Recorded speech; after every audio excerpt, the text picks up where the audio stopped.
నిన్న ఉదయాన జార్జెస్ ఇబ్రాహీం అబ్దుల్లా గారు ఫ్రాన్స్ నుంచి విడుదలై వారు కేంద్ర కమిటీ సభ్యులు కామ్రేడ్ వ్యాపితంగా సామ్రాజ్యవాదానికి వ్యతిరేకంగా పోరాడుతున్నటువంటి శక్తులన్నిటికీ సంతోషకరమైనటువంటి దినం. ముఖ్యంగా పాలస్తీనా విమోచన ప్రాంత ప్రజలకి ఎంతో సంతోషదాయకమైన విషయం.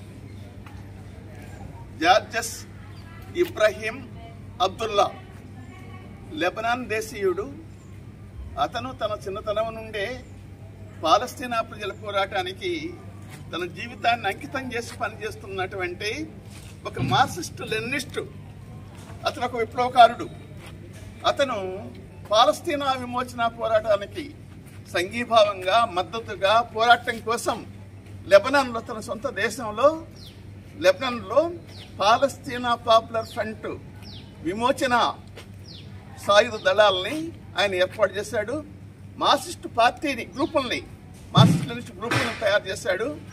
ఈ క్రమంలోనే 1982లో లెబనాన్ దేశంతో సహా పాలస్తీనా మీద ఇజ్రాయిలు అమెరికన్ సామ్రాజ్యవాద మద్దతుతోటి పెద్ద ఎత్తున దాడులు కొనసాగించింది.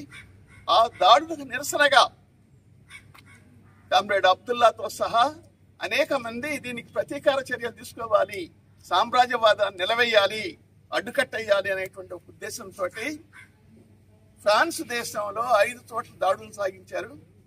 అందుట్లో ఫ్రాన్స్లో ఇజ్రాయిల్ దౌత్యాధికారిని చంపేయటం జరిగింది.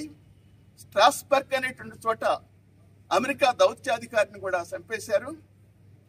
ఈ సందర్భంగా అబ్దుల్లాతో సహా అనేక మందిని 1984లో అరెస్ట్ చేయడం జరిగింది. ఈ అరెస్టు సందర్భంగా పాలస్తీనా విమోచన సంబంధించినటువంటి వాళ్ళు ఫ్రెంచ్ జాతీయుడిని ముఖ్యుడిని కిడ్నాప్ చేశారు. ఆ కిడ్నాప్లో వాళ్ళు అబ్దుల్లాని విడుదల చేయడానికి కూడా అంగీకరించారు. దాని మాట ప్రకారంగా పాలస్తీనా దళాలు ఫ్రెంచ్ జాతీయుడిని విడుదల చేసినాయి. కానీ అబ్దుల్లా ఉంటున్నటువంటి నివాసంలో ఆయుధాలు దొరికినాయి, ఇతర వార్తా ప్రసారం చేసేటువంటి సాధనాలు దొరికినాయి అనేటువంటి సాకు చూపి ఆయన మీద తప్పుడు కేసు బనాయించారు. ఫస్ట్ ఆయన మీద ఆయన పాస్పోర్ట్లు దొంగవి, ఆయన క్రిమినల్ గ్యాంగ్స్ తోటి నేరస్థ ముఠాలతో సంబంధం ఉందని పెట్టారు. తర్వాత ఆయుధాలను పెట్టారు. తర్వాత ఈ హత్యాకాండ దౌత్యాధికారుల హత్యాకాండకి ఈయన బాధ్యుడు అనేటువంటిది నేరం ఆరోపించారు. అప్పటి నుంచి అది విచారణ జరిగి 87లో ఆయనకి యావజ్జీవ శిక్ష విధించడం జరిగింది. కేసులో ఎక్కడా కూడా తాను తప్పు చేశాను, నన్ను క్షమించండి అని అడగల.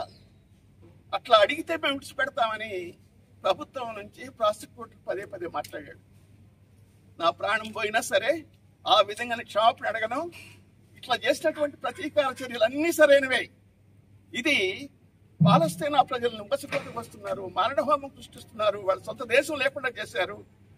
వాళ్ళ పోరాటానికి మద్దతుగా సంఘీభావంగానే మేము అమెరికన్ సామ్రాజ్యవాదాన్ని తెప్పించాలని ఆలోచింపజేయాలని మేము ఈ పని చేశామనేటువంటిది చెప్పాడు.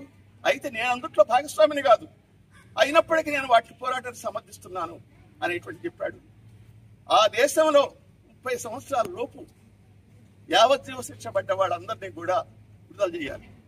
వాళ్ళ దేశం చట్టం ఉంది అట్లా, కానీ ఆయన విడుదల చేయడం జరగలేదు. 12 సార్లు కనీసం పెరోల్ ఇవ్వాలని కూడా దరఖాస్తు వచ్చింది. 2003లో, 2013లో, 2024లో హైకోర్టులు పెరోల్ ఇవ్వడానికి అంగీకరించింది. కానీ అమెరికన్ సామ్రాజ్యవాదం ఒత్తిడి చేసి ఫ్రాన్స్ ప్రభుత్వాన్ని పెరోల్ కూడా ఇవ్వకుండా చేసింది అన్నమాట. టెర్రరిస్టులని అనే పేరిట సింగిల్ సెల్లో నిర్బంధించారు. ఆయన సెల్లో మనకు కనిపిస్తుంది గత నెల జూలై 17వ తారీఖున ఫ్రాన్స్ సుప్రీంకోర్టు ఆయనకి శాశ్వతంగా విడుదలకి కండిషనల్ గా రిలీజ్ చేసింది. కండిషన్ ఏంటంటే ఆయన జైలు నుంచి విడుదలైన తర్వాత ఫ్రాన్స్లోకి పోకూడదు, ఫ్రాన్స్ దేశంలోకి ఆయన బతికుండగా తిరిగి రాకూడదు అనే కండిషన్ మీద నువ్వు ఎక్కడికైనా ప్రపంచంలో, కానీ మా దేశంలో మాత్రం ఉండడానికి వీల్లేదు అనే కండిషన్ మీద ఆయన విడుదల చేశారు. ఆయన నిన్న ఉదయం విడుదలై నిన్న సాయంకాలం వరకు లెబనాన్లో ఉన్నటువంటి బెరూట్కు చేరుకున్నాడు. అక్కడ అఖండ స్వాగతం లభించింది. అక్కడ ఉన్నటువంటి మార్క్సిస్టు లెనినిస్ట్ గ్రూపులు వాళ్ళంతా కూడా పెద్ద ఎత్తున ఉత్సవాలు జరుపుకున్నారు. ఆ విధంగా జార్జి ఇబ్రాహిం అబ్దుల్లా ప్రపంచ చరిత్ర సృష్టించాడు.